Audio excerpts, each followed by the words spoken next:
రేవంత్ రెడ్డి రెండు నాలుకల వైఖరి ఇవాళ విడుదల చేసిన ఈ మెమోతో స్పష్టమైపోయింది. మొన్నటిదాకా చాలా భీషణ ప్రతిజ్ఞలు చేశాడు.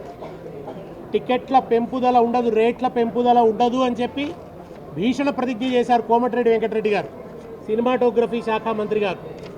మరి వాళ్ళ వెంకటరెడ్డి గారు ఏ కలుగులో దాక్కున్నారు? ఆయన వచ్చి ఇప్పుడు వివరణ ఇవ్వాలి కదా.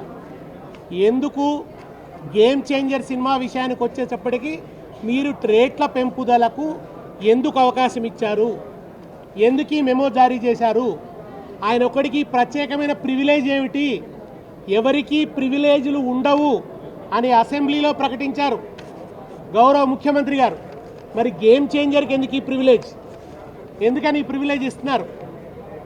నిజానికి దిల్ రాజు అని ఆయన ఎప్పుడు కూడా తెలంగాణ ఉద్యమంలో కలిసి వచ్చిన వ్యక్తి కాదు. ఆయన ఏ ఒక్కరోజు కూడా తెలంగాణ ప్రజలకు అండదండగా నిలబడ్డ వ్యక్తి కాదు. ఆయన కూడా నిజామాబాద్లో మాట్లాడుతూ తెలంగాణ కల్చర్ను అవమానించాడు. ఆయనకు ఆంధ్రాలో సినిమాలు విడుదల చేస్తే వైబ్ ఉంటుందట, తెలంగాణలో విడుదల చేస్తే వైబ్ ఉంటలేదట. అయితే తెలంగాణలో సినిమాలు మానుకొని ఆయన దిల్ రాజు, నువ్వు సినిమాలు మానుకొని కళ్ళు మాంసం దుకాణం పెట్టుకో, ఇక్కడ కూడా నీకు వైబ్ ఉంటుంది.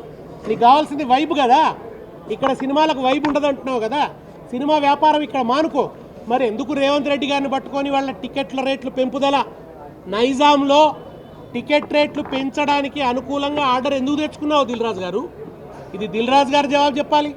సినిమాటోగ్రఫీ శాఖ మంత్రి కోమటిరెడ్డి వెంకటరెడ్డి గారు చెప్పాలి. ఆయన్నే ప్రకటించాడు విస్పష్టంగా, టికెట్ల రేట్ల పెంపుదల ఉండదు అని చెప్పి ఆయన స్పష్టంగా ప్రకటించాడు. కనుక మీరు రెండు నాలుకల ధోరణి, ఒకరి పట్ల ఒక న్యాయం, ఇంకొకరి పట్ల ఇంకో న్యాయం.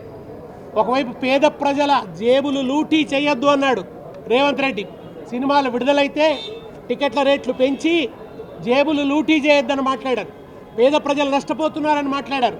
ఇన్ని మాటలు మాట్లాడి ఎందుకు ఇప్పుడు నాలుక మరలేసినారు అంటే, ఈయన పూటకొక మాట మాట్లాడతాడు, ఒక్కో సందర్భంలో ఒక్కో మాట మాట్లాడతాడు.